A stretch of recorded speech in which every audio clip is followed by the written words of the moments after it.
Hi everyone and welcome to Season 7, Episode 1 of From Hope to Glory at Truro City with me, the United City FM. Welcome along. So, we are back in another grind of a league season, having finished 4th last year and failed to get up through the playoffs. So, back into the league we go. Today, we're going to check out all the summer transfers and we're also going to play Portsmouth in the league. So, let's get into it.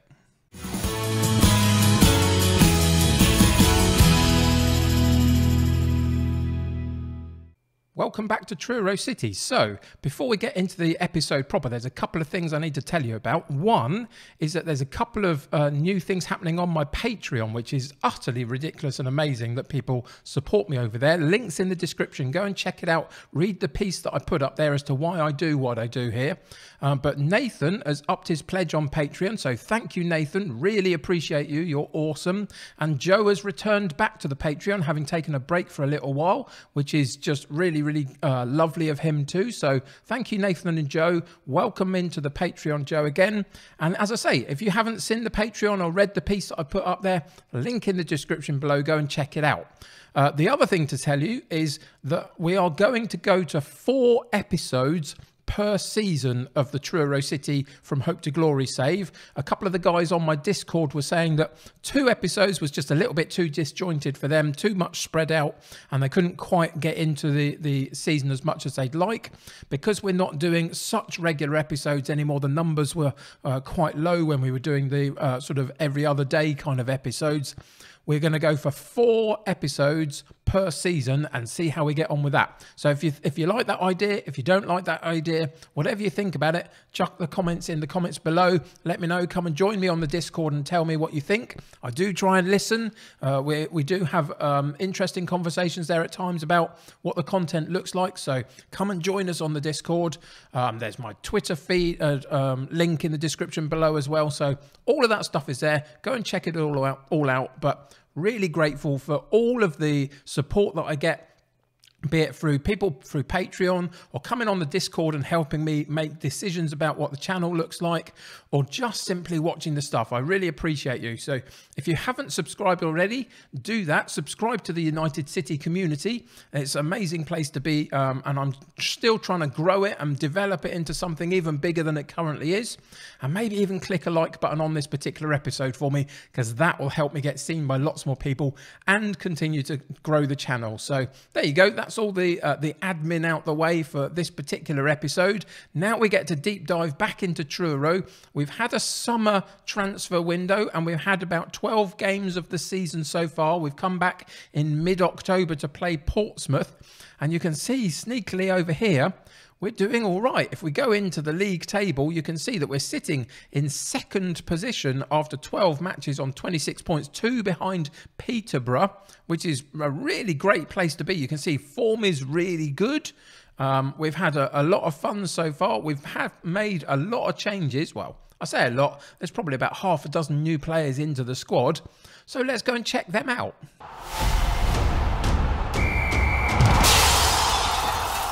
So before we see the new arrivals, there's a few here that left. Belshaw, Salam, Walker, Kazoo have all gone out on a free transfer. Ultimately didn't do enough to warrant me updating their contracts that were ending. We'd got to a point where some of these guys had brought us up a couple of divisions, and it felt like the right sort of time. Sitting in League 1 for the 2nd season in a row felt like a good opportunity to see if we can bring players in that can now move us up to the next level if we possibly can. And I think we've done some of that.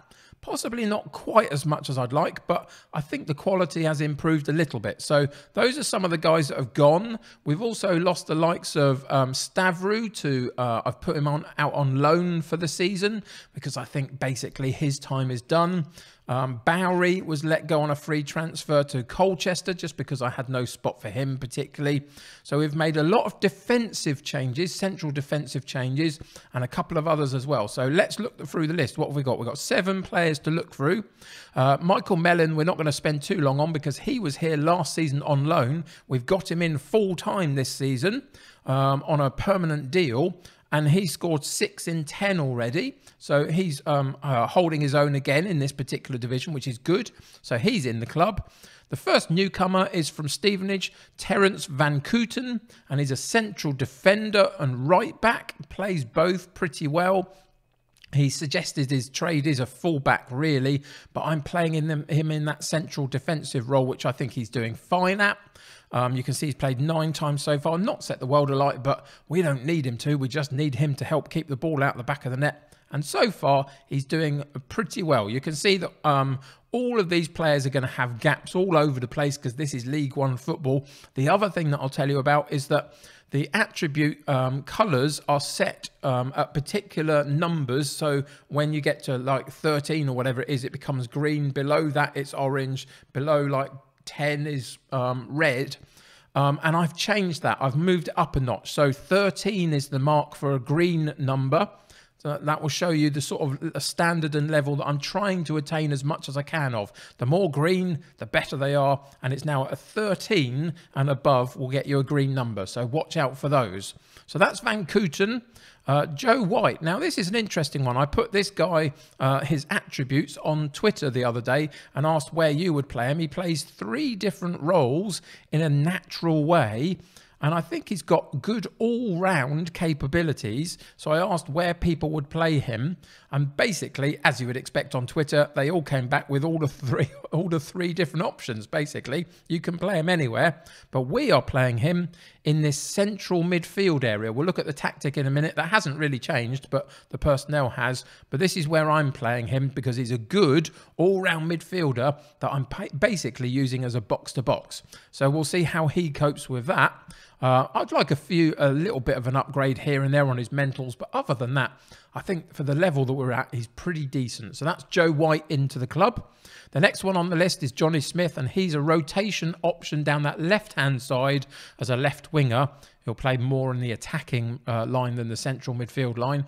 But he comes in to support D'Souza on the left, having lost Salam, who had got like 10 and 11 in his crossing and dribbling and other bits, and just hadn't quite got the quality, I didn't think, to warrant another contract and moving forward with him. So Johnny Smith comes into the club. How long he'll be with us, I don't really know. He's 29 and he's not going to set the world alight, but he's a good option to have off the bench. So he comes in. Reece Brown from Doncaster, he comes in on loan. And you can see that he is a central midfield player as well. So he's another rotating option in that midfield area. Got good passing, good vision, some very good mentals at the age of 30. Physical's not particularly great, but hopefully others will do some running around for him. Ultimately, what we're looking for is that wing play option of getting those wide men going and spraying the balls out to them. And I think he can do that for us when needed. Hasn't played a huge amount for us, but has done okay when he has. So that's Reece Brown. Scott Wharton comes into the club, and he's the other central defender that we've bought.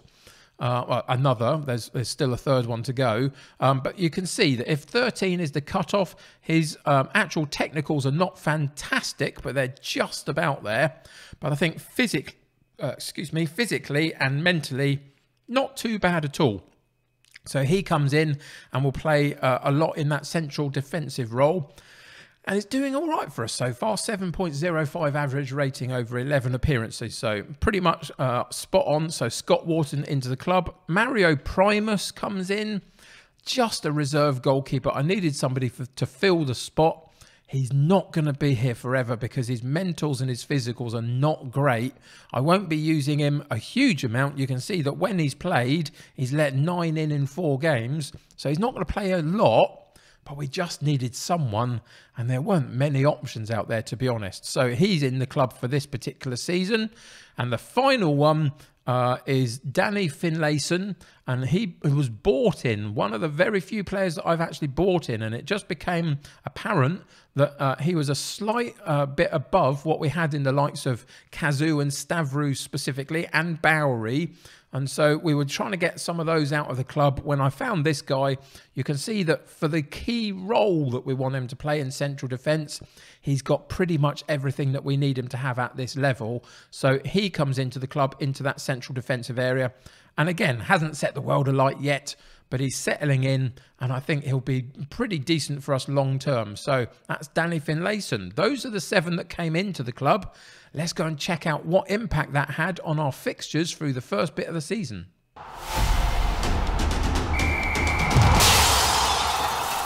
So sitting second in the league, you'd suggest that we've got off to a very good start, and pretty much we have. I mean, there are a couple of losses in there. You can see an early loss to Charlton. We lost to Sheffield Wednesday. A couple of draws in there as well. And we did go out of the Carabao Cup quite early on because we came up against Premier League's Watford and got beaten 4-1 by them. So that was a little bit unfortunate that we got such a tough draw so early on. But we're trying to do a bit of a run in the Papa John's Trophy this season as well. I just thought it was time to give that a good go. And so far, that's worked out pretty well. We had a 4-0 win against Shrewsbury.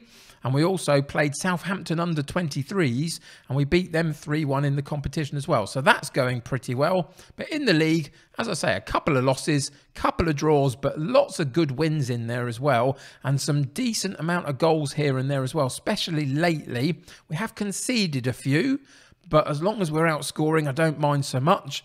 And again, if we go into the actual squad page, you can see that we've got five strikers, and they're doing pretty well. Mellon, 6 in 10. We've got Charlie Ball, who hasn't really played and won't much this season, to be honest. He's the fifth wheel, really. Smith Ferguson, a youngster, has got 4 in 5, but he's playing the easier opponents, so it's key to remember that. Same for McJanet, really. 8 in 8, but he's playing the slightly weaker games. And then 4 in 9 for Aaron Hull. So there's room for movement and changing and rotating these in and out and finding the best combinations. But they're all scoring goals, and that's really encouraging to see. And they're ably supported by the likes of Wright Phillips, he's doing really well for us this season. And he's a really good right-sided winger for this level of football. So watch out for big things from him. So overall, I'm really happy with the squad. I think we've improved it enough to keep moving forward. And that's showing so far in our league performance. And now it's all about Portsmouth, who are in 7th position. Can we maintain the good run? Let's find out.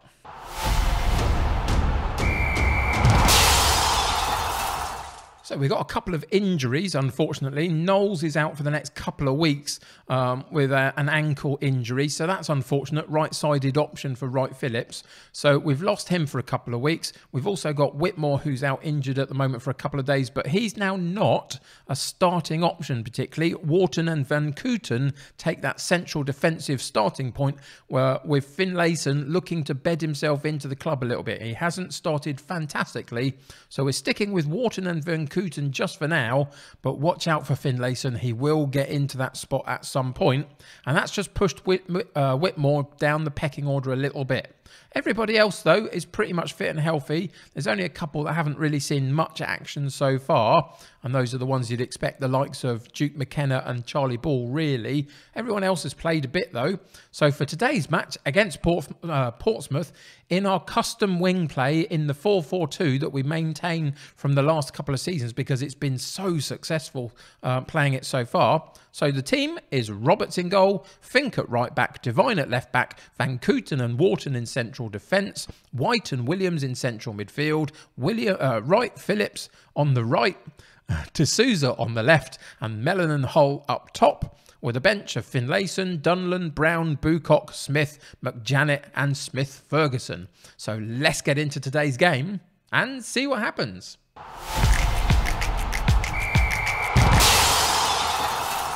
So the thing that I didn't tell you before we got into the game was that the media predictions for this season still have us finishing bottom of League One, even though we finished 4th last season, which I think is a little unfair, to be honest. But we are going to defy the expectations again because we're much, much better than that. So that means that occasionally we come up against the likes of Portsmouth, and we are huge underdogs for this particular match. So I've calmly suggested to them this is a great opportunity for you to show all the pundits that they're right to back you. Just trying to rile them up a little bit, but not over the top. Trying to keep them calm to play their natural game. Of course, we're away from home against Portsmouth today, which doesn't help at all, does it? A big stadium with a lot of fans in it. And a big team for this level of football as well. So we'll have to see how we get on. But the recent form has been very, very good. The last couple of games we've played have been against decent opposition, and we've won the matches. So I'm pretty comfortable with whatever happens today, to be honest. Against the likes of Portsmouth, it's a bit of a free hit. just to see how we can continue to compete. And you can see early on, we're half hour in, it's been a dull game, nothing happening, but we are competing. 5 shots at goal, 1 on target, 2 and 1 for them. So you can see 50-50% possession. So all the way through that first half, we were in the game and literally nothing happened. It's a good job it was quite a packed episode with lots of other things, wasn't it, really? Because that, so far, has been fairly ordinary. Although, as I say, when you're completely the underdog against the likes of Portsmouth in League One, 0-0 at half-time and not too exciting a game isn't too bad, really. So let's see what we can do. Do we want to push this? I think we're going to continue with the hands together, just chilled out. Let's say we've been the better team, go out there, carry on doing what you're doing kind of stuff. Because I think we've had more chances at goal. The passing completion ratio is good. The XG rating is far in advance of what Portsmouth did in that first half. So ultimately, if we can get 1 or 2 decent chances, who knows where it'll take us. But it's Portsmouth on the ball for the first highlight of the game, everybody. Don't get too excited at 55 minutes. And they're playing nicely through the lines. Eventually, they get to the top of the box and get held up just a little bit, which is fantastic. Really good work by Williams there to win the ball back. Divine on the ball goes up early to Hull, but he loses out. And Portsmouth quickly come back on the counter-attack, get again to the top of the box, and again they're pushed back. It's what we do. We sit and we wait and we push them at that point, and it works pretty well most of the time. Good interception there and a clearance by White. Very good, solid defensive work. And it's a long clearance from Portsmouth goalkeeper, but it goes straight to our defence. Divine at the left fullback position, onto D'Souza down the left wing. Eventually, he gets it out from his feet and runs at the goal. And what a fantastic goal that was. And it's disallowed by an offside decision. And that's really unlucky. D'Souza sweeps the ball over to the far side. White with the header on. And it's like inches for Mellon to be offside. And unfortunately, the goal is ruled out. But that shows exactly how we work. Off that wide wing play, getting those crosses in to our couple of strikers, supported by the likes of the box-to-box midfielder in White. And again, we get a ball in. It's cleared this time. Divine picks up the loose one, though. Drops it back to Williams, who continues to attack moving forward. Sweeps the ball into Wright Phillips, and he had the chance. And he put it along the floor past the goalkeeper, but the goalkeeper stuck out a leg and blocked the shot, which was really, really unfortunate for us. Good goalkeeping. We're moving forward again, though. All the chances coming, and Hull blasts it over. And I've seen enough at this point to pause the game, and we're going to change those front 2 players at least to see if we can get some better finishing. Now, the likes of McJanet and Smith-Ferguson have both scored good amount of goals this season against some of the slightly weaker opposition that we play. So let's see if they can do it today. The other one not doing great is D'Souza off that left wing. Lots of chances to get the ball in. Hasn't done quite as well as I'd like. So we're going to take him out and put Johnny Smith there, the youngster who plays as a rotation option in that left-sided wing position. And then we're going to go back into the match. For the last sort of 20 minutes, 25 minutes of the game, I don't feel the need to change much. We're just going to go up into positive for the last 15 minutes of the match, and let's demand more from them just for the sake of seeing if we can G them up in the last few minutes of the game to get one final chance at goal. And it doesn't look like it's coming, does it? But here we go. Left-sided throw-in for Divine. We get Williams on the ball, who marches down that left-hand side, gets held up and then loses the ball badly in that kind of area, but runs back to challenge really well. So his desire to make amends for his mistake is good. And then that speaks volumes about the game, doesn't it? If that's a highlight, we got a 0-0 draw, didn't we? Because that was an awful shot, and it does end 0-0, which I'm going to say is a pretty decent result against a very, very tricky opposition in this particular league. And I think we really did really well. You can see that we had 13 shots at goal, 4 on target, 7 and 2 for them. But our XG rating suggests that in that last sort of half an hour, when we had those sort of 3 or 4 shots all in a row, we should have got a goal. The XG rating of 1.131 suggests that. We just edged the possession. We did well in the passes completed, and I'm really happy with how this team is performing. It's just a little bit unfortunate that just for today, one of those 4 strikers couldn't find one shot and get that goal. Of course, we put it in the back of the net and it was disallowed for offside. Unfortunate, but that happens. But overall, as I say, that is not a bad draw.